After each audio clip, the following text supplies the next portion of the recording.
Assalamualaikum warahmatullahi wabarakatuh. Selamat datang di channel Kang Slamet. Kali ini Kang Slamet akan menceritakan sebuah kisah yang berjudul Special Episode Bond Story dan Pendekar Sakti Ki Sabto Spiritual Jaka Teror Pocong Merah. Cerita ini ditulis oleh Sinta Dery, dan sebelum kita masuk ke ceritanya, buat kalian yang belum subscribe channel ini, tekan tombol subscribe-nya terlebih dahulu dan tekan tombol notifikasinya agar kalian tidak ketinggalan cerita seram lainnya dari Kang Slamet. Gak usah berlama-lama lagi, langsung saja kita masuk ceritanya.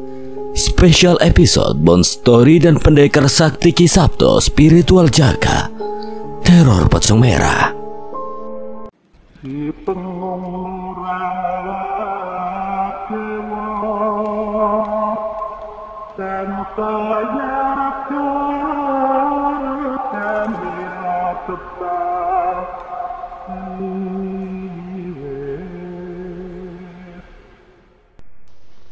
Perkenalkan, namaku ada banyak dan samaran semua.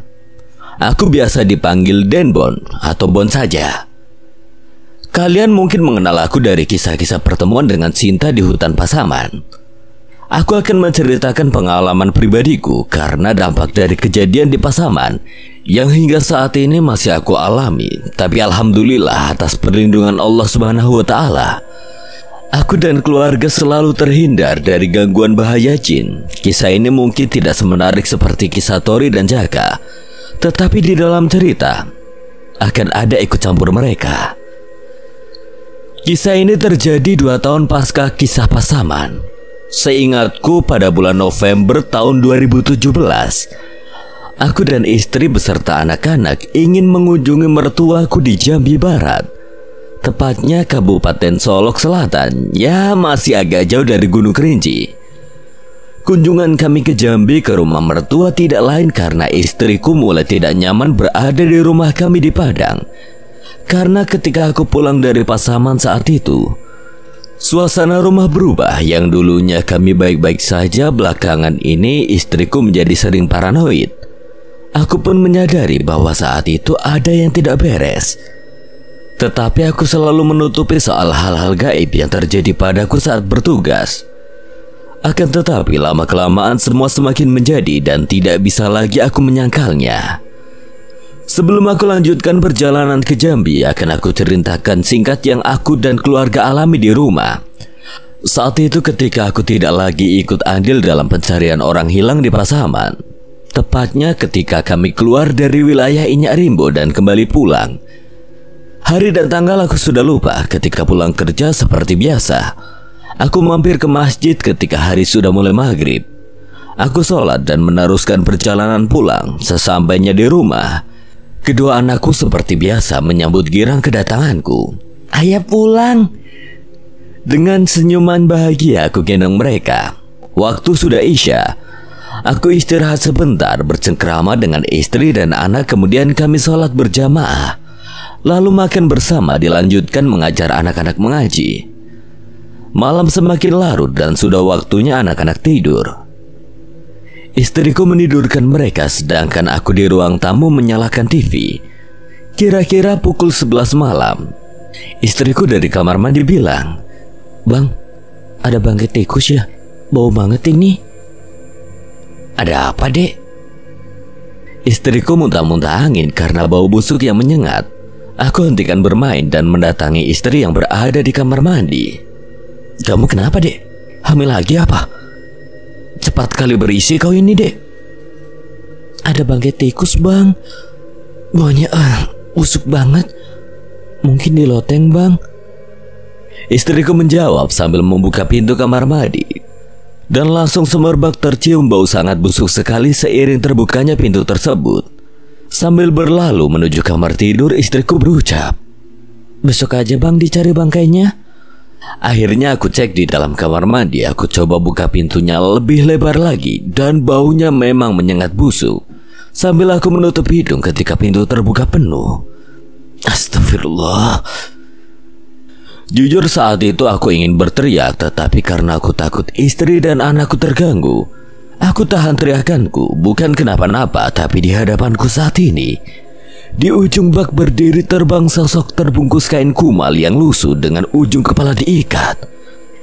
Sesosok pocong. Wajahnya hancur berlumur darah, matanya yang memerah menggantung seakan mau copot dari rongganya. Dengan tenang aku baca ayat kursi sambil memejamkan mata. Setelah habis aku baca ayat suci, pocong itu tidak ada lagi. Aku lega dan bau busuk itu sudah tidak ada lagi. Aku kembali ke ruang tamu mengambil HP dan hendak menghubungi Tori, tetapi nomor dia tidak bisa dihubungi. Akhirnya aku telepon Jaka dan tidak diangkat pula. Dan akhirnya aku memilih melanjutkan nonton TV hingga pada pertengahan malam. Saat aku hendak menyudahi tontonanku dan kembali beristirahat, tiba-tiba tercium kembali bau yang sangat busuk. Sontak menoleh dan mencari ke sumbernya, dan kali ini sosok pocong yang sama kini berada di dapur dekat kompor gas yang tidak jauh dari ruang tamu. Sekali lagi aku terkejut dan berucap menyebut nama Allah. Pocong itu perlahan mendekatiku ke arah ruang tamu. Tidak meloncat tetapi terbang pelan. Dengan merinding aku kembali baca ayat kursi, tetapi dengan mata terbuka mencoba bertahan dalam sisa keberanian. Alhamdulillah perlahan pocong itu mundur dan menghilang. Aku yang tadinya mengantuk seketika jadi terjaga karena takut pocong itu hadir kembali. Aku ambil Al-Quran dan membacanya hingga pukul 2 pagi. Syukurlah tidak terjadi apa-apa lagi. Dan aku menyusul istriku beranjak tidur. Sudah pergikah pocong tersebut? Tentunya belum. Ini baru malam pertama ketika aku melihatnya. Beberapa hari kemudian, waktu itu aku ada perlu dan tidak bisa pulang malam itu. Karena aku khawatir, aku sempat izin pulang sebentar untuk cek rumah saja dan nantinya kembali lagi. Aku sampai rumah pada pukul hampir jam 3 dini hari. Sampai halaman rumah aku melihat anakku duduk main-main pasir di pagi buta. Tentu aku memanggilnya dan anak itu menoleh tersenyum, tapi bukan senyum manis, tapi senyum sinis yang mengerikan. Anak itu kembali lari cepat sekali dan melompati pagar-pagar rumah. Sungguh aku takut akan keluargaku jadi ikut mengalami apa yang aku rasakan. Aku buru-buru ketok pintu rumah, tidak ada yang menyahut. Aku gedor-gedor dan panggil nama mereka namun tidak ada balasan. Aku panik, aku nyalakan HP yang selama bertugas aku matikan dan ternyata ada begitu banyak pesan dari istriku. Ternyata mereka kini sedang berada di rumah ayah, yang rumahnya tidak begitu jauh dari rumah kami. Aku jemput istri dan anakku di tempat ayah, dan setelah mendengar penjelasan istriku, itu membuat aku marah. Ya, alasan mereka mengungsi karena pocong itu hadir lagi. Malam itu istri dan anak-anakku yang diteror. Istriku hanya mencium bau yang sangat busuk. Hanya kedua anakku yang mungkin bisa melihat. Mereka menangis sepanjang malam. Istriku menelponku, namun aku tidak bisa dihubungi. Karena HP aku matikan, karena panik, istri bawa anak ke rumah ayah dan menginap di sana. Lalu selama aku bertugas pun mereka tinggal di sana. Sudah beberapa bulan istri dan anak-anak belum berani kembali ke rumah. Kami sudah buat acara pengajian untuk mengusir makhluk yang meneror kami sekeluarga. Entah apa yang membuat pocong itu tetap betah. Hanya beberapa hari setelah acara pengajian, sosok itu menghilang namun tak lama kembali lagi. Dan akhirnya istriku sempat memilih untuk tinggal di Jambi. Tetapi aku selalu mencegah hingga Jaka membantu kami untuk mengusir pocong yang berada di rumah kami. Meskipun sudah tidak ada lagi gangguan dari pocong, istriku jadi paranoid jika berada di rumah dan lebih sering menginap di rumah ayah ketika aku malam tidak pulang. Dan akhirnya aku ikut keputusan istri yang ingin ke Jambi. Aku tidak bisa mencegah lagi, akhirnya kami berangkat ke Jambi. Saat itu tahun 2017 kami berangkat ke Jambi dan tentunya kami sudah memesan tiket sebelumnya. Dari Bandara Minangkabau kami berangkat dan kurang lebih 1 jam lebih kami sampai di Bandara Sultan Toha. Sekitar pukul 2 atau 3 sore kami sampai di tempat mertuaku. Kami berbincang sebagaimana mestinya. Banyak saudara istriku berdatangan termasuk Jaka. Suasana di rumah mertua sangat nyaman ditambah sambutan dari semua saudara yang baik. Di depan rumah mertua bukanlah jalan raya tapi masih banyak persawahan di sekelilingnya. Sejauh mata memandang, tampak Gunung Kerinci berdiri kokoh dan menawan. Aku sangat nyaman. Istri dan anak-anakku juga sangat senang. Mungkin istri dan anakku biarlah sementara tinggal di sini, ucapku dalam hati. Lagi pula anakku juga masih kecil-kecil saat itu. Bon, tak apalah jika istri dan anak-anak kau tinggal di sini. Kau bisa nyusul ke sini kapan saja. Iya, aku tahu, tidak melarang, Jaka. Yang penting istri dan anak-anakku tidak kenapa-napa. Oh iya, kau bisa bantu supaya aku tidak bisa lagi melihat sesuatu yang berhubungan dengan mistis. Aku mulai tidak nyaman dan takut anak istriku terpengaruh. Bon, aku bisa membantu membuka mata batin, tetapi aku tidak mampu untuk menutup kembali. Nanti aku tanyakan ke Bapak, Bon. Selama istri dan anak kau di sini, tenang saja. Aku jamin mereka aman. Kau tahu siapa aku kan? Ya, aku tahu kau pawangnya Demit. Demit saja takut sama kau. Mungkin kau lebih seram dari mereka yang buat mereka takut, Jak. Brengsek sekali kau, Bon. Kau samakan aku dengan Demit. Ganteng begini kau samakan dengan mereka. Kalau kau merasa ganteng, kenapa kau tidak laku-laku? Bukannya aku tidak laku. Jomblo itu pilihan, Bon, bukan karena nasib. Kau itu gelisah jika istri kau di sini, sebab kau tidak dapat jatah lagi setiap hari kan? Bangsat kali kau.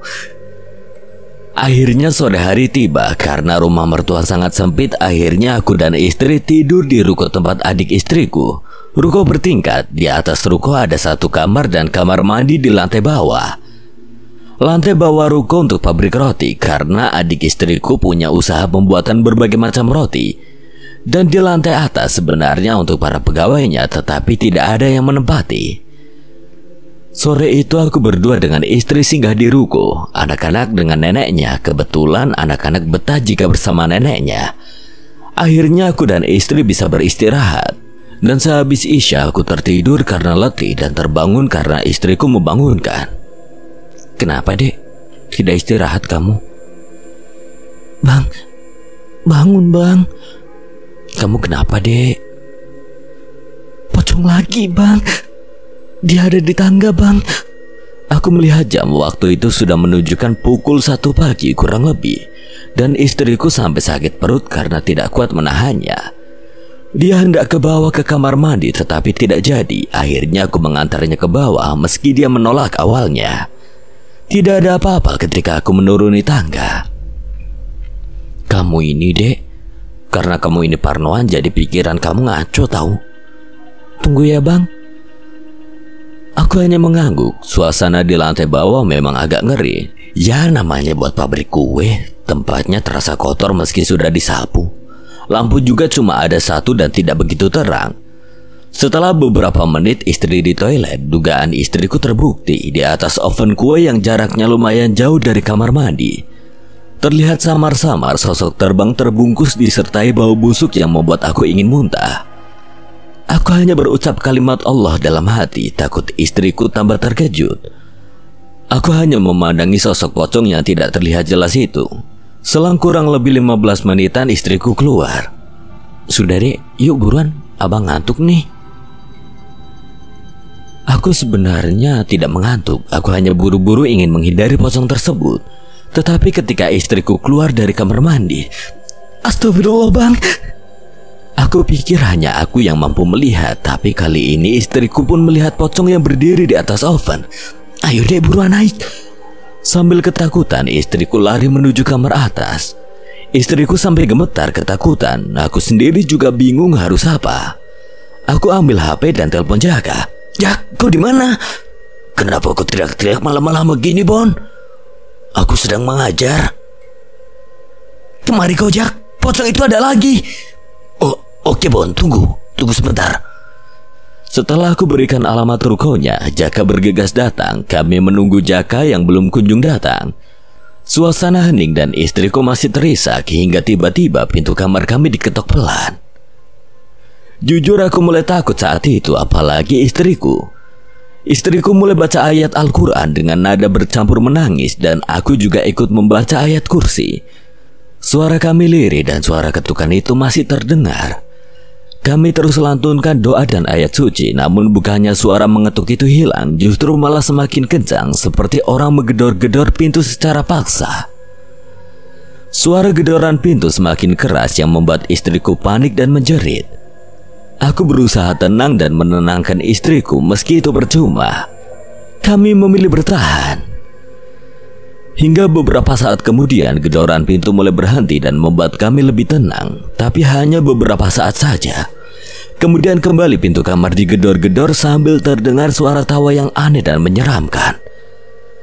Suara itu seperti tawa namun juga terdengar seperti rintihan tangis. Istriku menutupi telinganya karena tidak kuat mendengarnya. Beberapa saat HP-ku berbunyi dan suara menggedor-gedor pintu juga tidak terdengar lagi. Telepon masuk dari Jaka. Aku angkat telepon dari Jaka yang sudah berada di luar ruko. Aku hendak turun ke bawah dicegat dengan istriku. Jangan turun, Bang. Tidak apa-apa, Dek. Ada Jaka di bawah. Aku keluar kamar dan istriku masih berada di kamar. Dia segera mengunci pintunya. Aku berjalan menuruni tangga dan menuju pintu rolling door. Tidak ada penampakan apapun. Suara pintu ruko aku buka, tampak Jaka dan beberapa kawannya. Bagaimana, Bon? Masuk saja dulu. Jaka dan beberapa kawannya aku suruh masuk, tetapi kawannya memilih untuk pulang. Aku kembali ke kamar atas dan istri ingin ke tempat orang tuanya saja. Akhirnya aku mengantar istri dan Jaka ya begitulah. Dengan gayanya meraba angin mencari keberadaan sosok pocong itu. Aku antar istriku dan sesampai di rumah mertua tidak banyak aku katakan. Aku langsung kembali ke ruko. Tiba di ruko, Jaka sudah duduk di kursi panjang depan ruko. Bagaimana, Jak? Ketemu? Tidak ada, Bon. Coba nanti malam aku akan tidur di sini. Akhirnya kami tiba di depan ruko sambil membuat kopi dan ditemani rokok. Aku tidak merokok. Semalaman aku berbincang dengan Jaka dan dia membahas soal Tori. Bon, bagaimana kabar Tori? Sudah sehat dia? Tidak tahu, Jak. Aku jarang ketemu. Pernah ketemu beberapa kali. Sekarang dia udah pindah kos dan katanya ngontrak rumah. Sebenarnya aneh, Bon. Setahu aku, jika manusia dicintai oleh peri, biasanya akan terus menempel dan mengganggu orang yang berani mendekati Tori. Sangat disayangkan jika Tori seumur hidupnya tidak punya pasangan. Tapi ya memang lain, Bon. Sinta tidak seperti peri yang pernah aku jumpai. Aku juga sangat menyayangkan jika kau juga sama tidak laku-laku, Jak. Ingat umur. Kau ini, Bon, jelek kali doanya. Kami berbicara hingga waktu subuh. Dalam percakapan dini hari itu, Jaka memberikan sarannya cara untuk mengusir makhluk halus. Bahkan Jaka mau memberikan satu benda, tetapi aku menolak. Azan subuh berkumandang dan aku hendak ke masjid. Jaka pulang untuk tidur. Dia berjanji siang atau sore akan datang kembali. Lepas sholat subuh aku ke tempat mertua. Dan semuanya sudah terbangun kecuali istri dan anak-anak. Mungkin kejadian semalam membuatnya sulit tidur malam tadi. Aku ceritakan dengan mertua apa yang terjadi. Mertua pun bilang bahwa di ruko memang ada penghuninya. Makanya para pegawai di situ tidak ada yang berani tidur di sana. Sangat wajar jika hal itu terjadi. Waktu siang tiba, Jaka datang ke rumah mertuaku. Dia sengaja menunggu sampai sore hingga para pegawai di pabrik kue pulang. Kemudian sore itu aku dan Jaka menuju ruko tempat aku menginap semalam. Sesampainya di ruko, Jaka mulai menyiapkan pemanggilan. Biasanya pocong itu hanya menunjukkan sosoknya ketika berhadapan satu lawan satu. Tapi ini lain, entah pocong apa bukan. Yang jelas yang aku dan istriku lihat itu pocong. Tetapi dengan beraninya pocong ini menunjukkan diri pada dua orang sekaligus. Menurut Jaka itu sejenis wedon, hantu endemik Jawa yang berpenampilan mirip pocong tapi bermata merah dan terbang. Beberapa lama kemudian Jaka selesai menyiapkan segala macam kebutuhan untuk ritual pemanggilan. Tinggal menunggu waktu yang ditentukan untuk menghadirkan sosok pengganggu ini. Sambil menunggu malam, aku dan Jaka makan dahulu. Jaka sempat menelpon Tori untuk datang ke Jambi karena Jaka hendak ekspedisi ke Gunung Kerinci. Sebenarnya Tori saat itu libur juga. Mendengar penawaran Jaka, tentu Tori tidak menolak. Malam itulah terjadi kesepakatan kami bertiga untuk ekspedisi ke Kerinci kelak. Waktu yang ditunggu pun tiba. Di depan teras pabrik, Jaka mulai dengan mantra-mantranya. Entah apa yang dia baca, namun tidak lama berselang, sebuah asap muncul di hadapan kami. Asap itu kian menebal dan memadat. Dan ya, kalian bisa tahu apa yang terjadi selanjutnya. Pocong itu muncul, tetapi kali ini sungguh aneh sekali. Wujudnya jauh lebih besar dan sangat mengerikan. Aku sempat terperanjat melihat ukuran dan wujudnya yang tidak normal itu. Jaka mencoba berkomunikasi dan berdiskusi dengan pocong itu untuk pergi. Tetapi pocong itu menolak dengan alasan bahwa pocong itu tertarik denganku dan mulai mengikuti aku sejak aku ditugaskan di Pasaman. Tentunya aku tambah merinding. Seandainya kaum dari kerajaan Sinta yang cantik itu menyukai aku sekalipun, aku tetap akan menolak. Nah, apalagi pocong dengan wujud mengerikan begini. Jika kau tidak mau pergi, jangan salahkan aku melenyapkanmu. Tiba-tiba area sekitar terasa berat, dan aku merasakan udara sekitar begitu sesak sekali. Pandanganku mulai berat dan seperti akan pingsan. Jaka terus-menerus mengucapkan mantranya seakan beradu energi dengan pocong itu, dan tiba-tiba suara hentakan kaki besar menghentikan aksi Jaka. Sebuah kaki yang besar mengguncang, hanya sebuah kaki saja yang terlihat. Itu karena sosoknya tinggi dan besar sekali. Semua terasa berguncang dan dentumannya begitu keras. Pocong itu pun pergi setelah Jaka menyiramkan air yang telah Jaka mantrai sebelumnya. Dan di saat yang sama, kaki besar itu ikut hilang. Jaka kemudian keluar ruko dan aku ikuti dari belakang. Di luar ruko suasana sangat aneh, semua terasa berubah. Sama seperti ketika aku memasuki wilayah Inyak Rimbo. Kali ini aku terkejut karena melihat sosok berpakaian adat seperti prajurit zaman dahulu, tetapi ukuran tubuhnya sangat tidak wajar. Mereka memiliki tinggi badan melebihi dari tinggi ruko. Sosok itu menunduk ke arah kami karena besar. Mukanya yang lebar dan tampak kuat itu mendekat ke arah Jaka. Jaka hanya mengangguk seakan berkomunikasi dengan makhluk itu. Tidak lama kemudian sosok itu pergi dan suasana kembali seperti biasa. Ada apa tadi, Jak? Siapa raksasa itu? Bon, lebih baik kau tidak perlu tahu. Itu tadi salah satu pasukan penunggu Gunung Kerinci, dan ada hal yang dia sampaikan. Oke, baiklah, jangan kasih tahu aku. Salah-salah nanti aku terlibat juga. Jaka kemudian mengambil handphonenya dan menelpon seseorang. Halo Tori, sudah kelar kah urusan kau? Selanjutnya mereka saling ngobrol. Intinya ada urusan penting dan Jaka ingin Tori untuk segera datang. Esok paginya aku ke tempat mertua dan Jaka pulang. Sore pukul 4 Tori telepon aku dan meminta aku jemput dia di satu tempat. Aku jemput dia dan ajak ke rumah mertua. Sesampainya di tempat mertua, tidak lama Jaka juga datang. Aku hanya jadi pendengar saja. Jadi percakapan Jaka dan Tori adalah membahas soal pusaka yang hilang di Gunung Kerinci. Pusaka apa aku tidak tahu, bahkan Tori pun masih tidak paham karena Jaka tidak jelaskan secara detail. Kesimpulannya kami dikumpulkan karena Jaka hendak ke hutan Gunung Kerinci untuk menemui jin penunggu di sana. Tentu hal itu membuat Tori tertarik. Awalnya aku tidak mau ikut, tapi karena aku tidak ada kegiatan juga, akhirnya aku memutuskan untuk ikut kedua rekanku ini. Bon, yakin kau ingin ikut? Iyalah, aku ngapain juga di sini? Mantap. Kapan kita berangkat, Jaka? Jangan malam inilah. Tahu kan ini hari apa? Iya, kita berangkat besok pagi. Obrolan kami panjang, bercanda dan membahas yang tidak perlu. Aku sendiri sampai lupa dengan teror pocong yang menimpa keluargaku. Tori akhirnya menginap di tempat Jaka. Ya, seperti biasanya malam Jumat bagi Tori adalah waktu untuk Sinta. Seperti yang Tori terangkan dulu, kemanapun Tori berada, Sinta akan selalu ada di sisinya. Dan inilah awal ekspedisi kami berikutnya, menjejakkan kaki di salah satu gunung sakral di Indonesia dan mengetahui beberapa hal yang selama ini tersembunyi di balik tabir yang tidak terlihat. Sebuah perjalanan membelah semesta di tanah kerinci. Jalan yang ditempuh masing-masing manusia berbeda. Nasib di setiap orang pun berbeda.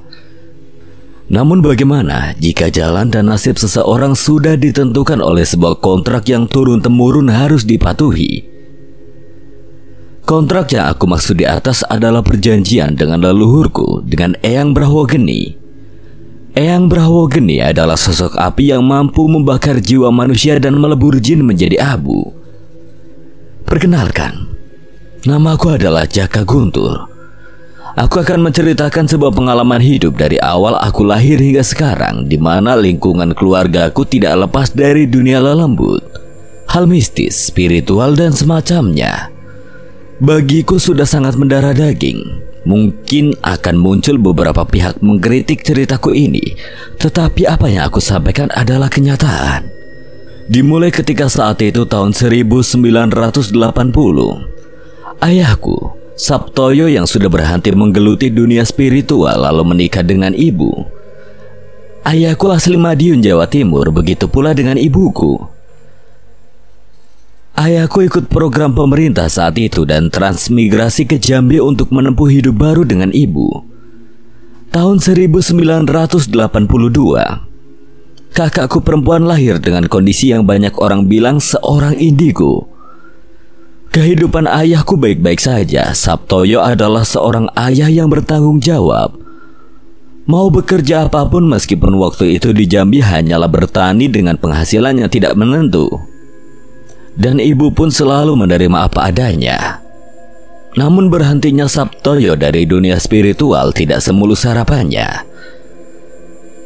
Ayahku memiliki banyak musuh saat itu karena pada tahun itu praktek perdukunan sangatlah banyak.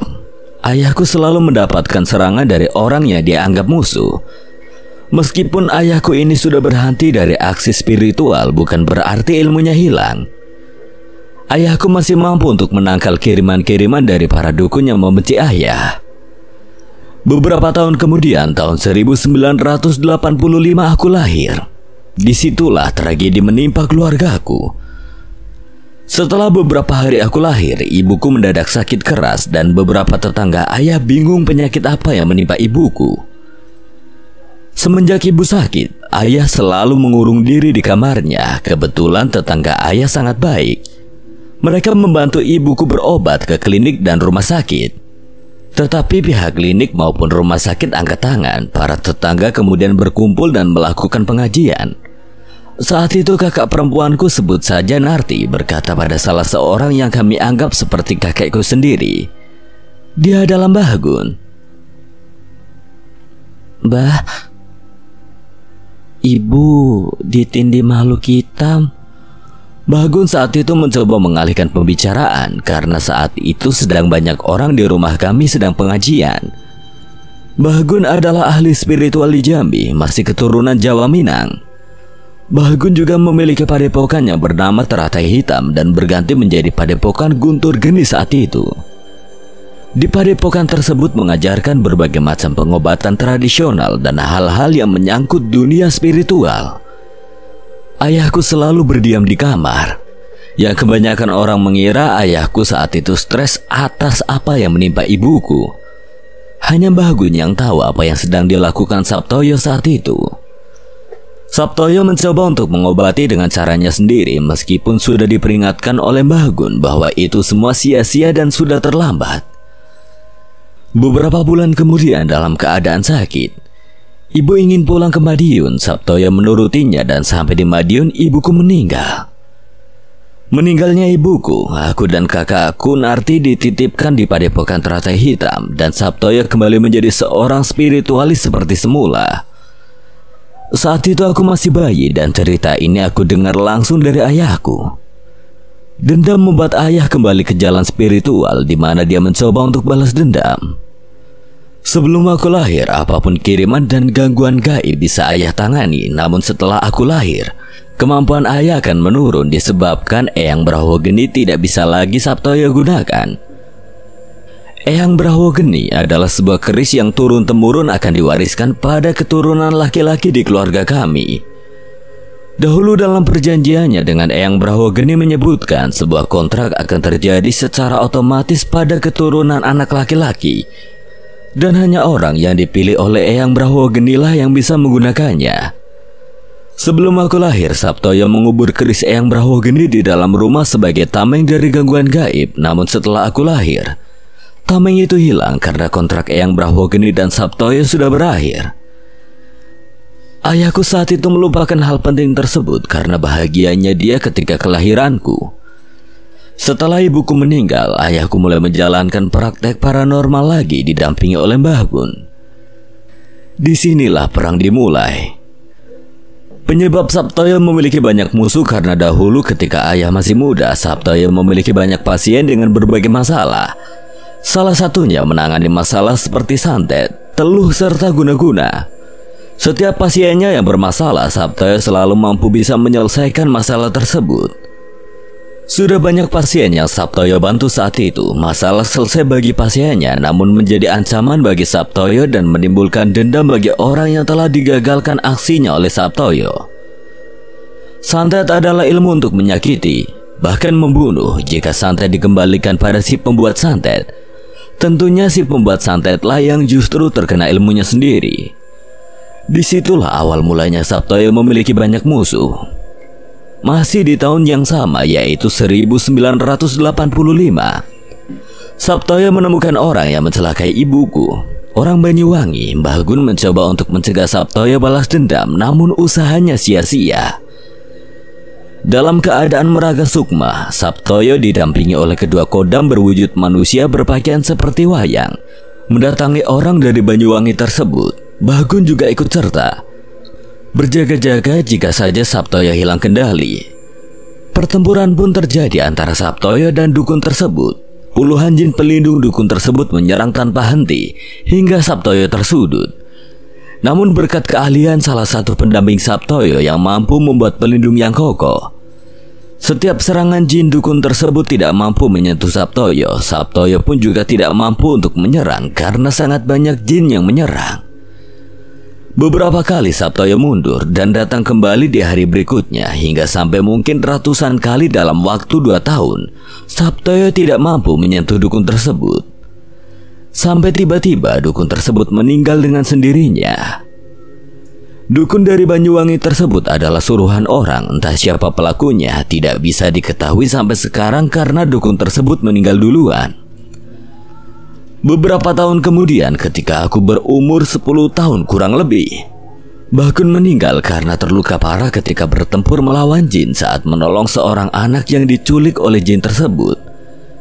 Ketika meninggalnya Mbah Gun, aku mulai tertarik oleh ilmu-ilmu spiritual. Kemudian aku dan kakakku Narti pun mulai ikut ayahku Sabtoyo. Saat itu ayahku sama sekali tidak ingin mengajarkan apapun soal ilmu spiritual. Aku belajar sendiri dibantu oleh Narti kakakku. Saat itu mata batinku belum terbuka. Berbeda dengan Narti yang sejak lahir memang sudah terbuka mata batinnya. Meski kami tinggal serumah dengan Sabtoyo, ayahku ini sangat jarang sekali ada waktu untuk kami. Sabtoyo selalu menghabiskan waktunya di ruang pribadinya, keluar hanya makan dan menemui pasien yang datang berkunjung. Meskipun begitu bukan berarti ayahku mengabaikan kami. Sabtoyo sangat peduli dengan kami, hanya saja jarang ada waktu untuk kami. Saat umurku 18 tahun dan kakakku Narti sudah menikah, aku mulai diizinkan untuk membantu pekerjaan ayahku. Dari menyiapkan sarana-sarana untuk ritual hingga aku pergi untuk membeli keperluan yang dibutuhkan. Mulai dari situ aku mulai belajar banyak. Dan dengan ketekunanku sendiri, mata batinku terbuka pada tahap awal. Pertama kalinya mata batinku terbuka, aku tidak pernah bisa tidur nyenyak. Selalu ada sosok yang memperhatikanku ketika tidur. Dan hal itu terjadi hingga beberapa tahun. Saat itu pun aku masih belum tahu tentang Eyang Brahwogeni, hingga untuk pertama kalinya aku menjalankan pekerjaan Sabtoyo. Beberapa tahun kemudian saat aku berumur 20 tahun kurang lebih, mata batinku semakin peka dan aku sudah mulai terbiasa dengan penampakan yang sering aku lihat. Dan di umurku yang saat itu aku mulai melakukan pekerjaan pertamaku membantu pasien Sabtoyo. Ceritanya seperti ini, saat itu ada sepasang pasien datang untuk berkonsultasi mengenai masalah mereka. Sebut saja namanya Mas Adit. Mas Adit ini sudah kenal lama dengan ayahku. Dan aku juga mengenalnya dengan baik. Adit bersama tunangannya bernama Indri, mantan pramugari Garuda. Adit adalah pengusaha sukses berumur 40 tahunan saat itu. Dan Indri berumur 30 tahun. Namun masih cantik, tinggi dan terlihat muda. Mereka datang ke rumahku dan menceritakan kisah yang dialami Indri. Saat itu Indri masih berumur 22 tahun dan sudah bekerja di pesawat Garuda sebagai pramugari. Indri mempunyai kekasih bernama Andre, berdarah campuran Indo-Afrika. Namun Andre ini berkulit putih, ganteng dan anak orang kaya. Indri dan Andre sudah berpacaran lama sebelum Indri menjadi pramugari. Andre mulai khawatir ketika Indri menjadi pramugari. Di samping jarang bertemu, menjadi pramugari tentu banyak godaan. Namun Indri meyakinkan bahwa dia yakin mampu menjaga hati dan dirinya. Namun sepertinya Andre ada sedikit keraguan. Namanya pramugari tidak mustahil bila pilot atau co-pilotnya tidak menggoda Indri. Ditambah pramugara di sana sangat menawan. Timbullah rasa kekhawatiran berlebih pada Andre. Andre sendiri orang yang baik, pengertian dan lelaki idaman Indri. Hingga suatu ketika saat Indri libur dan bertemu Andre, awalnya biasa-biasa saja. Tidak terjadi masalah apapun hingga Andre memaksa Indri untuk membuat ikatan sumpah. Hanya sekedar sumpah saja, tentu Indri mengabulkannya, tetapi Andre juga meminta Indri untuk resign dari pekerjaannya. Tentu Indri menolaknya sebab belum lama dia menjadi pramugari. Untuk diterima masuk sudah sangat sulit. Belum juga lama bekerja Andre memintanya untuk resign. Tentu Indri menolak. Mulai dari situlah Andre mulai berubah. Mereka berdebat soal itu hingga Andre mengalah dan mengizinkan Indri untuk melanjutkan profesinya. Tetapi Andre memberikan persyaratan. Indri sangat mencintai Andre. Tentu Indri menuruti saja syaratnya tanpa Indri ketahui. Waktu itu Andre mengajak Indri ke rumah pamannya yang asli orang Kamerun di wilayah Jakarta. Indri dan Andre juga sama-sama tinggal di Jakarta saat itu. Indri menurutinya saja dan ikut ke rumah pamannya. Di rumah pamannya banyak teman-teman mereka yang berkulit hitam. Ada satu orang negro dengan pakaian yang tidak biasa, menggunakan kalung, gelang dan topi yang terbuat dari tulang. Indri tidak tahu itu tulang apa. Andre memperkenalkan Indri dengan orang aneh itu. Namanya Indri sudah lupa. Menurut Andre dia adalah seorang dukun dari negara Kamerun yang sakti. Indri sependapat dengan Andre karena suasana di dekat orang itu bikin Indri tidak nyaman. Lama mereka ngobrol, intinya Indri akan diberikan pendamping untuk menjaganya. Awalnya Indri bingung tapi dia menurut saja. Indri dan Andre diajak ke sebuah ruangan oleh dukun itu. Ruangan yang gelap, minim cahaya, tanpa ada jendela. Seketika itu Indri merinding memasuki ruangan itu. Waktu itu memang malam hari. Dukun itu melakukan ritual menari-nari yang membuat Indri bingung. Menari sambil membawa cambuk dari daun-daun yang tidak dia mengerti. Cukup lama prosesnya dan Indri mulai pegal kakinya karena berdiri terlalu lama. Sambil memakai kalung serta topi yang terbuat dari tulang yang membuatnya jijik. Namun bagaimana lagi? Demi Andre, Indri terpaksa melakukannya. Beberapa jam kemudian, ritual seperti orang gila itu selesai. Kaki Indri benar-benar pegal. Akhirnya Indri diantar pulang. Sampai di rumahnya, Indri langsung tidur. Hingga Indri bermimpi sangat mengerikan. Indri bermimpi bertemu sosok berbulu coklat gelap. Kakinya pendek namun tangannya yang panjang dan besar membelakanginya yang sedang makan sesuatu. Indri memperhatikan sosok itu menengok dengan wujud yang mengerikan. Seluruh wajahnya berlumur darah, matanya merah dan gigi taringnya yang besar. Seketika itu Indri terbangun, bajunya basah terkena keringat. Indri bangun duduk sebentar dan melihat jam masih pukul 3 pagi. Kemudian Indri ke dapur untuk mengambil minum. lalu membawanya kembali ke kamar dan lanjut tidur. Tapi Indri tidak bisa tidur, teringat mimpinya itu. Indri tetap lanjut tidur meski tidak mengantuk lagi. Paginya Indri harus berangkat kerja, jadi dia paksakan untuk istirahat. Tidak lama Indri memejamkan mata. Suara menyeramkan terdengar dan membuat Indri membuka matanya. Indri tiba-tiba berteriak sambil menutupi telinganya. Ia melihat sosok yang ada di dalam mimpinya berdiri di samping tempat tidurnya. Teriakan Indri membangunkan orang tuanya dan mendatanginya. Indri, kamu kenapa jam segini teriak-teriak? Itu Panda kamu, Indri. Tidak ada apa-apa, nak. Indri membuka matanya dan sosok itu telah menghilang. Kamu mimpi apa, nak? Ya, Ma, Indri mimpi buruk tadi. Indri berpikir mungkin dia berhalusinasi, kemudian melanjutkan tidurnya. Indri tidak bisa tidur lagi hingga subuh dan langsung bersiap berangkat kerja. Seperti biasa, Indri melakukan aktivitasnya. Beberapa jam Indri berada di dalam pesawat mengikuti alur pesawat tuju hingga waktu istirahat malam tiba. Ketika istirahat, Indri dan kawan-kawannya biasa melakukan pijat refleksi ketika sehabis melakukan pekerjaannya. Sehari ketika ada jadwal terbang kurang lebih 14 jam kerja dan itu cukup melelahkan. Ketika malam tiba, Indri mulai merasakan dan mampu melihat penampakan dari kamar mandi bandara yang sering ia kunjungi. Malam itu Indri melihat nenek-nenek masuk kamar mandi. Padahal malam itu sudah tidak ada jadwal penerbangan lagi dan bandara sudah hampir kosong. Indri hendak bertanya dan menyusulnya ke kamar mandi. Setibanya di sana, orang yang Indri cari tidak ada. Kemudian saat keluar kamar mandi, nenek itu sudah duduk seorang diri di ruang tunggu. Indri langsung lari, tidak memperdulikan nenek itu. Beberapa hari kemudian Indri mendapatkan jadwal terbang lagi. Jika tidak salah tujuannya Malaysia saat itu. Di dalam pesawat, Indri ditegur oleh seorang kakek bersorban. Kakek itu mengatakan bahwa pendamping Indri itu jahat dan meminta Indri untuk segera menangani sebelum terlambat. Indri tidak paham apa yang dikatakan kakek itu. Indri hanya membalas senyuman saja. Hari demi hari setiap malam Indri selalu tidak tenang. Sosok itu selalu muncul.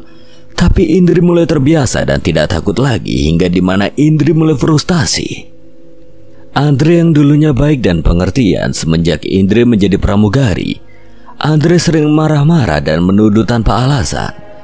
Disitulah mereka berpisah karena Indri tahu ketika mereka jarang bertemu, Andre memiliki orang lain. Indri mulai frustasi, dia mulai mengkonsumsi alkohol dan obat-obatan terlarang bersama kawan-kawannya dan beberapa teman cowok, masih satu kerjaan. Indri mulai nakal seperti halnya wanita-wanita di tempat hiburan malam. Saat itu Indri benar-benar mabuk, teman-temannya sibuk dengan pacarnya masing-masing. Indri diantar pulang oleh dua teman laki-laki, sebut saja Rian dan Hendra. Bukannya mereka mengantarkan Indri pulang, namun Indri malah dibawa ke rumah Hendra. Indri masih setengah sadar dan masih tidak berdaya karena mabuk. Indri merasakan bahwa dia dibawa ke kamar. Indri pasrah tidak bisa berbuat apa-apa. Bajunya perlahan terbuka hingga dalamannya. Bahkan Indri merasakan bahwa dia diraba-raba dan lain sebagainya. Dia hanya berontak kecil karena dia tidak berdaya sama sekali. Hingga tanpa disadari Indri sudah tidak menggunakan sehelai kain pun di tubuhnya. Indri sempat mendengar kedua temannya berdebat, tidak tahu apa yang mereka debatkan, hanya samar-samar Indri mendengar. Yang kemudian Rian pergi. Tinggal Hendra dan Indri saja, kemudian Hendra mulai meraba-raba Indri kembali. Kemudian Indri merasakan sesuatu menyentuh bagian sensitifnya. Baru menyentuhnya saja, belum sempat terjadi hal yang akan menghancurkan harga dirinya. Tiba-tiba, "Wah, tolong!" Suara Hendra terdengar samar-samar tidak jelas. Indri mencoba membuka matanya. Sangat samar dan tidak jelas, namun Indri melihat Hendra dicekik oleh sosok hitam dari belakang. Indri ingin berteriak tapi tidak bisa dia lakukan dan tidak sadar apa lagi yang terjadi. Pagi harinya Indri terbangun dan menjerit ketakutan. Dalam posisi telanjang, Indri lari sambil membawa baju dan celananya. Di rumah itu tidak ada siapa-siapa. Bangun tidur, Indri melihat Hendra terbujur kaku telanjang di lantai. Matanya melotot, mulutnya terbuka dan ada bekas hitam lebam di lehernya.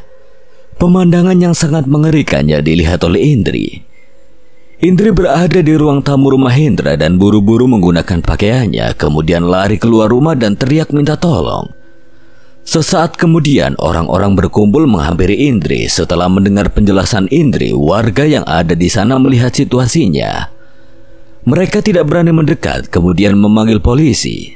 Sesaat kemudian polisi datang. Indri dibawa ke kantor dan diinterogasi. Setelah melalui proses yang panjang, polisi menetapkan tersangkanya adalah Rian. Tak jelas seperti apa tuduhannya, yang jelas Rian yang ditahan. Dari kejadian itu, Indri kehilangan pekerjaannya dan berbulan-bulan di rumah seperti orang gila. Setiap malam, Indri selalu teriak-teriak. Sudah puluhan kali diruqyah dan beberapa orang pintar didatangkan, tapi tidak merubah apapun. Indri pun mulai berani keluar rumah dan menemui mantan pacarnya. Indri hanya ingin menemui dukun Kamerun itu, tetapi Andre menolak dan malah mencaci maki Indri. Andre mau mengantar menemui pamannya, namun dia meminta syarat yang membuat Indri benci sekali dengan Andre. Syaratnya adalah Indri harus melakukan hubungan badan dengan Andre. Katanya melalui dia, dengan cara berhubungan badan, kutukan itu baru bisa dihilangkan. Melihat Andre sudah memiliki istri, Indri menjadi jijik dan menyesal bertemu dengannya. Beberapa tahun kemudian, Indri sudah terbiasa dengan gangguan yang ada, bahkan sudah berani bicara dengan sosok hitam yang mengikuti Indri. Saat itu ada yang melamar Indri, dia pun tidak keberatan dan menerima lamaran. Saat itu Indri berumur 25 tahun ketika dia dilamar, ada di mana dia sangat bersyukur adanya kutukan dalam dirinya. Malah awalnya Indri menganggap kutukan itu sebagai anugerah ketika dia hendak diperkosa lalu selamat akan hal itu. Indri merasa aman, tidak akan ada laki-laki manapun yang akan berani mengambil kesuciannya. Indri berasumsi mungkin tidak akan terjadi apa-apa jika Indri sukarela menyerahkan kesuciannya. Saat itu Indri menerima lamaran seorang laki-laki yang baik. Dia sangat tekun beribadah. Indri pun lama-kelamaan mempunyai rasa terhadap lelaki tersebut dan memutuskan untuk menikah di tanggal yang sudah mereka tentukan. Indri tentunya menceritakan segala kejadian yang menimpa dirinya dan calon suami Indri tetap akan menikahinya. Disitulah rasa kagum Indri semakin besar. Calon suaminya menyarankan untuk membuang jin yang bersemayam di tubuhnya. Sudah banyak Indri mencoba, tetapi semuanya tidak ada yang mampu menyingkirkan jin yang ada dalam dirinya. Calon suaminya memiliki seorang guru, dikatakan gurunya adalah seorang ustadz yang bisa menangani masalah gaib. Indri pun mengikuti apa yang dikatakan calon suaminya. Saat itu Indri dan calon suaminya menemui ustadz tersebut. Setelah mereka konsultasi, ustadz itu langsung melakukan pengobatan. Ternyata sama. Indri hanya diruqyah, tetapi setelah itu berbeda. Indri benar-benar tidak merasakan adanya sosok yang mengikutinya lagi. Hingga berbulan-bulan Indri terbebas dari makhluk itu sampai hari di mana pernikahan mereka. Indri benar-benar bahagia saat itu. Makhluk itu sudah tidak ada dan Indri akan menikah dengan lelaki yang baik. Sebuah acara pernikahan yang sederhana berlangsung dan selesai. Malam pertama mereka tidak melakukan apapun. Keduanya sama-sama letih setelah menjalani acara pernikahan. Hingga malam berikutnya tiba, di hadapannya adalah suami yang dia kagumi. Segalanya Indri rela dan ikhlas berikan untuk suaminya dalam bentuk sebagai ibadah. Malam itu Indri dan suaminya memulainya. Kebahagiaan keduanya dicurahkan malam itu. Desahan hasrat mereka saling beradu hingga tibalah di titik puncaknya, di mana Indri tidak bisa menahannya ketika kedua benda bersentuhan. Kemudian, tidak apa-apa, pelan-pelan aja ya. Tidak, tunggu aku mohon. Ya, sabar. Sabar aku. Sebentar lagi ya. Suaminya mengatakan dengan mesra, namun belum selesai diucapkan, tangan besar mencekik suaminya hingga terangkat tinggi-tinggi sambil tertawa mengerikan. Indri berteriak sekencang-kencangnya melihat suaminya dicekik makhluk itu dan pingsan melihat makhluk itu bertambah mengerikan wujudnya. Sesaat kemudian beberapa orang yang masih keluarga mereka berdua menggedor pintu kamar mereka yang terkunci. Memanggil nama mereka berdua, pintu didobrak lantaran mereka tidak menjawab. "Astagfirullah," ucap beberapa orang yang masuk melihat mereka berdua telanjang. Sebagian memeriksa suami Indri yang tergeletak melotot, mulutnya terbuka dan lidahnya keluar, lehernya terdapat bekas hitam kebiruan. Innalillahi. Kemudian warga berdatangan dan disusul oleh pihak berwajib. Polisi pun tidak menemukan bukti yang akurat soal itu. Luka yang berada di leher suami Indri mustahil bisa dilakukan seorang wanita seperti Indri dikarenakan tidak ada bukti yang akurat. Tetaplah Indri yang menjadi tersangka karena hanya ada dia di tempat kejadian. Atas kejadian itu, Indri harus mendekam di penjara beberapa bulan karena ada satu proses hukum yang meringankan Indri. Dia akhirnya ditempatkan sebagai tahanan rumah. Di situ Indri mulai stres, linglung dan hampir gila. Indri dipindahkan sebagai tahanan rumah karena sering melakukan aksi bunuh diri. Itu bahkan masih Indri lakukan ketika berada dalam tahanan rumah. Indri mengira sosok itu tidak ada lagi, namun justru lebih mengerikan wujudnya dari sebelumnya. Indri tidak pernah keluar rumah lagi semenjak itu hingga kurang lebih 5 tahun sampai Indri berumur 30 tahun. Seluruh keluarganya tidak bisa apa-apa, hanya bisa pasrah melihat kondisi anaknya. Lalu hadirlah Adit, sosok yang elegan, berwibawa dan santun. Dia salah satu rekan bisnis ayah Indri. Saat itu Adit berumur 30 ke atas, tepatnya 38 tahun dan belum menikah tentunya. Karena Adit sering berkunjung ke rumah rekan bisnisnya, Adit jadi mengenal Indri dan tentunya mengetahui apa yang terjadi dengannya.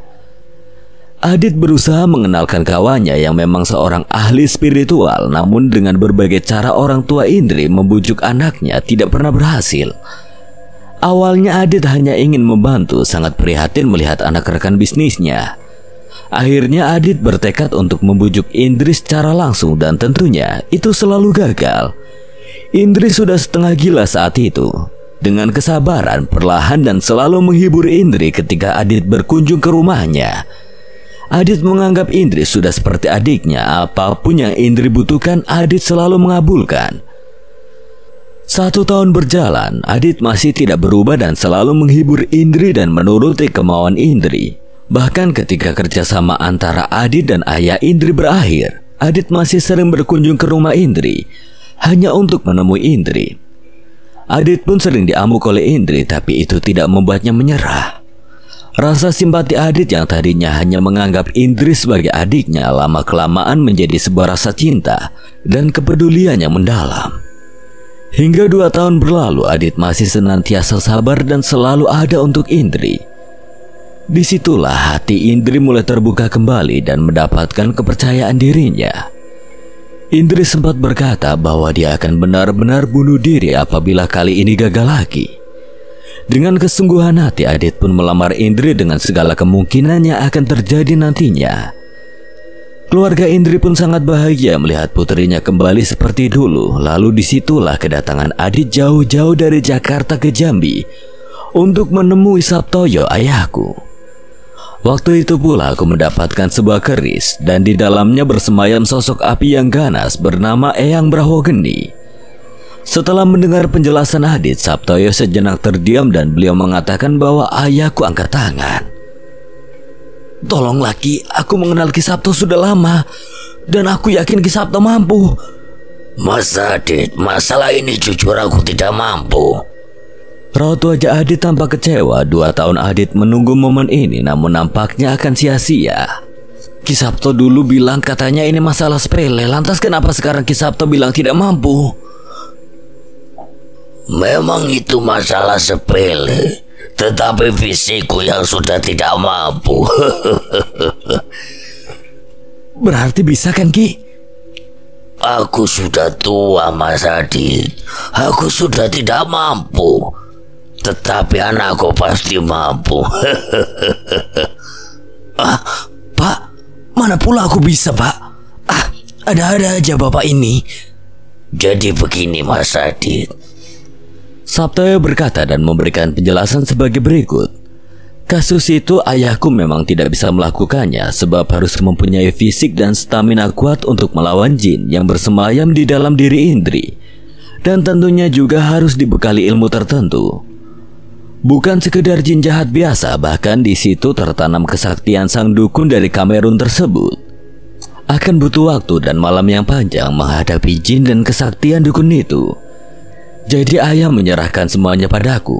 Waktu itu aku masih belum tahu begitu banyak tentang dunia spiritual. Bahkan aku belum mampu untuk meraga sukma, namun aku sudah banyak belajar ilmu-ilmu yang diajarkan beliau. Begitulah kira-kiranya. Jika Mas Adit setuju dan banyak juga setuju, 2 hari dari sekarang aku akan persiapkan. Aku pula yang melakukan ritualnya, Pak. Aku tidak mau. Sejenak adik dan Indri tampak sedang berdiskusi dan memutuskan. Baiklah Ki, kami setuju asalkan Indri benar-benar lepas dari kutukannya. Dan tolong Mas Jaka, bantu kami. Adit menyanggupi apa yang dipaparkan Sabtoyo dan memohon pada Jaka untuk melakukan ritualnya. Karena desakan mereka berdua, akhirnya aku menyanggupi. Kami akhirnya menuju ke Jakarta, di mana rumah Adit berada. Sesampainya di rumah Adit, bangunan minimalis berlantai 2 yang besar, Sabtoyo menyiapkan segala sesuatunya di salah satu kamar lantai atas.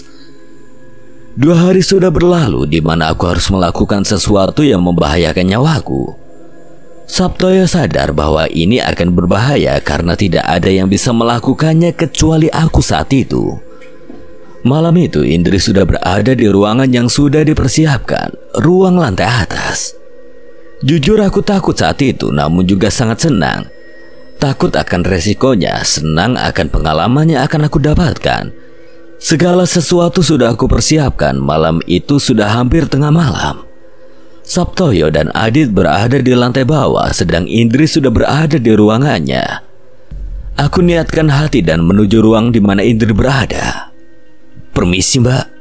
Iya Mas, masuk. Aku masuk dan langsung terkejut melihat ada apa di hadapanku. Jantungku berdetak hebat, tidak mampu aku memandang ke arah Indri. Dia berada di ranjang yang besar beralaskan kain berwarna putih bermotif. Indri hanya memakai handuk. Memang dia habis mandi dengan air yang sudah disiapkan Sabtoyo sebelumnya. Sepertinya Indri tidak menggunakan baju dalamnya, hanya memakai handuk saja. Meski umur Indri saat itu 32 tahun, dia masihlah cantik, putih dan tubuhnya yang terlihat indah. Aku tidak berani mendekati Indri, hanya memalingkan pandangan sambil bertingkah melihat sekeliling ruangan. Aku menyibukkan diri menyiapkan apa yang diperintahkan Sabtoyo. Aku mengambil tas kecil yang diberikan Sabtoyo. Di situ ada barang yang harus aku gunakan. Aku periksa di dalam tas, aku kira itu coklat karena bungkusnya seperti Silver Queen panjang, ternyata itu permen. Aku berpikir untuk apa ini? Aku perhatikan itu bukan permen biasa dan buat jantungku semakin berdetak kencang. Permen coklat itu adalah obat kuat. Imajinasiku semakin liar melihat permen itu. Aku mulai bingung harus bertingkah apa. Bunyi suara jam dinding menunjukkan tepat pukul 12 malam. Aku sudah kehabisan tingkah, bingung ingin menyibukkan diri seperti apa. Kemudian Indri tiba-tiba bicara. Mas Jaka, sudah selesai persiapannya?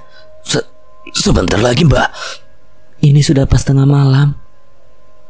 Tidak perlu malu Mas. Aku kaget hingga permen yang aku pegang terjatuh. Aku matikan lampunya ya Mas. Duduk di sini Mas biar cepat selesai. Aku duduk di ranjang membelakangi Indri karena mata belum terbiasa dengan kegelapan.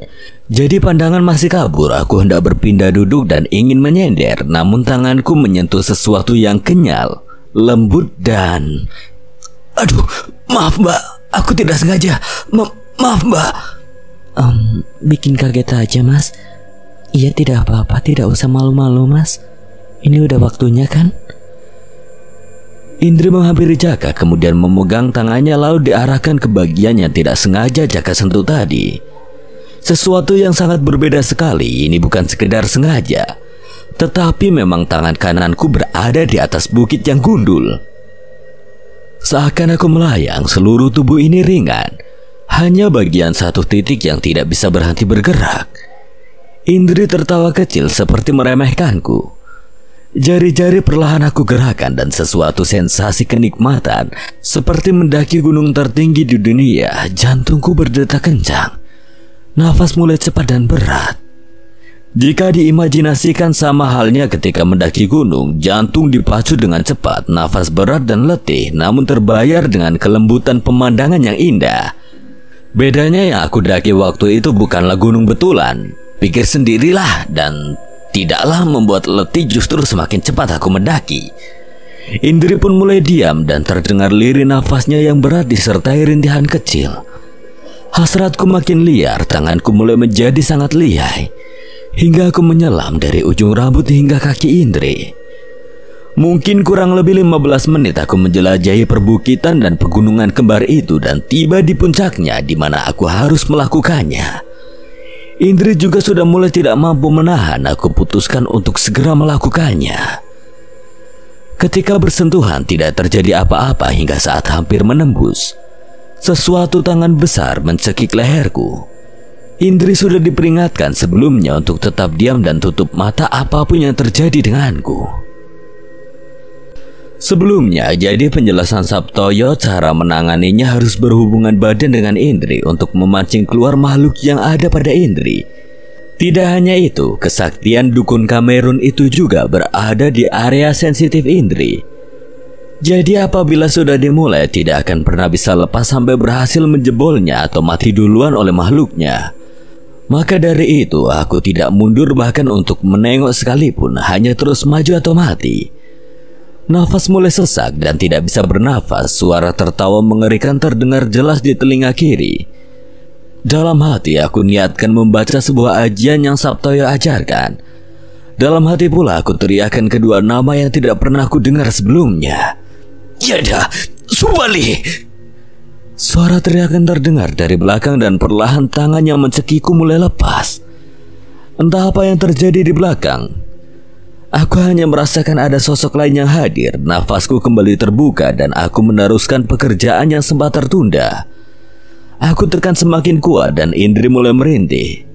Sangat susah sekali menembusnya. Aku masihlah anak remaja saat itu. Dan itu pertama kalinya aku melakukannya. Sekuat tenaga aku dorong hingga Indri mulai menjerit tetapi tidak berontak sama sekali. Hanya tangannya menggenggam kuat-kuat kain yang untuk alas tempat tidur. Rintihan Indri semakin keras dan aku pun juga ikut berteriak sekencangnya dan akhirnya tertembus juga dinding yang menyulitkan itu. Seketika aku lemas dan menindih tubuh Indri dengan posisi masih tertancap. Terdengar lirih suara Indri merintih, dirasa sudah cukup istirahat. Aku lanjutkan hingga keteganganku itu sirna. Sebetulnya cukup menjebol saja, tapi selebihnya agak bonus. Kurang lebih hanya beberapa menit tugasku selesai. Aku duduk bersila dalam keadaan telanjang dan Indri pun terlentang kelelahan.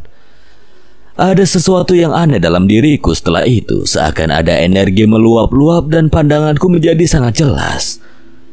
Mata batinku semakin kuat. Tanpa aku sadari aku melihat diriku yang tengah duduk bersila.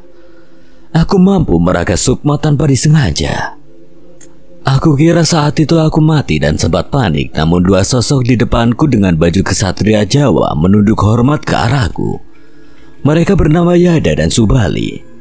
Itu pertama kalinya aku bertemu Yada dan Subali dan itulah pertama kalinya aku meraga sukma. Selain aku mampu meraga sukma, di kepalaku muncul berbagai ingatan tentang mantra-mantra yang tidak aku mengerti. Seakan aku merasakan kesaktian luar biasa. Kemudian Subali menyodorkan sebuah keris gaib. Entah waktu itu aku tidak tahu. Aku menerima keris itu seakan keris itu hidup dan bergerak-gerak. Keris tersebut yang bernama Eyang Berawah Geni, keris cemeti api yang tidak bisa dipadamkan. Kau, tunjukkan di mana majikanmu. Aku berkata pada makhluk yang menyeramkan itu. Dan aku tidak mengerti dengan apa yang mereka ucapkan. Yada kemudian memukulnya hingga terjatuh. Yang menurut Yada makhluk itu tidak sopan denganku. Makhluk itu pergi dan disusul oleh Yada dan Subali. Aku pun mengikuti mereka. Tibalah di sebuah rumah, itu rumah mantan pacar Indri, yaitu Andre. Aku melihat Andre tertidur yang awalnya aku mengira itulah dukunnya, namun tiba-tiba makhluk itu mencekik Andre.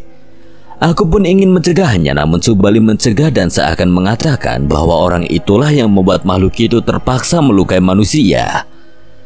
Tak lama kemudian Andre sudah tidak bernapas, kemudian makhluk itu pergi lagi dan kami mengikutinya dari belakang. Tibalah di mana tempat dukun Kamerun itu berada, sosok itu hendak masuk namun terpental. Seperti ada sebuah dinding yang melindungi rumah tersebut. Yada pun mencoba melakukan sesuatu. Yada mendorong kuat-kuat dinding itu dan hancur. Muncullah 5 sosok hitam legam kekar dan memelototi kami. Di belakang mereka, seseorang dengan pakaian yang aneh, tulang-tulang ada di seluruh tubuhnya. Dukun itu berbicara dengan bahasa yang tidak aku pahami dan tiba-tiba 5 sosok hitam itu menyerang kami. Seketika mereka terpental dan membuatku terkagum saat itu. Yada mampu membuat pelindung dan melindungi kami. Kembalikan kesaktianku. Maksud kau apa? Jadi kau selama ini yang membuatnya menderita? 5 makhluk itu hendak menyerang kami kembali, namun tiba-tiba seluruh sosok hitam itu hancur. Lagi-lagi kemampuan Subali juga membuat aku terkejut. Hanya sekejap 5 sosok itu tumbang. Kembalikan kesaktianku. Wah! Dukun Kamerun yang tidak berdaya itu habis diserang oleh sosok yang dulu diperintahkan olehnya untuk mengikuti Indri. Dukun itu tercabik-cabik dan mati mengenaskan. Dari situlah aku memahami apa yang terjadi denganku. Secara tidak sengaja kesaktian dukun itu menjadi milikku. Kemudian aku kembali di mana tubuhku berada. Di situ Indri masih tertidur dan masih belum menggunakan pakaian. Sosok itu juga mengikuti kami dan aku perintahkan Yada dan Subali untuk membawanya pergi. Aku berbaring sejenak dan menengok ke arah Indri dan Indri pun terbangun. Aku menatapnya dan dia membalasnya. Entah kenapa tanganku tiba-tiba berani menyentuhnya lagi dan kami melakukannya lagi. Indri sadar bahwa kutukannya sudah hilang dan dia tidak keberatan aku melakukannya lagi. Anggap saja ekstra bonus. Entah berapa lama kami melakukannya hingga subuh baru aku keluar. Seluruh badanku semuanya pegal, tapi dalam hati aku tersenyum. Aku kepal tanganku dan angkat tinggi-tinggi dan berucap dalam hati, aku menang. Di bawah Sabtoyo dan Adit sudah berada di ruang tamu, sedang minum kopi dengan santainya. Bagaimana Mas Jaka? Sudah aku bilang Jaka pasti mampu. Terima kasih Ki Sabto dan terima kasih Ki Jaka Guntur.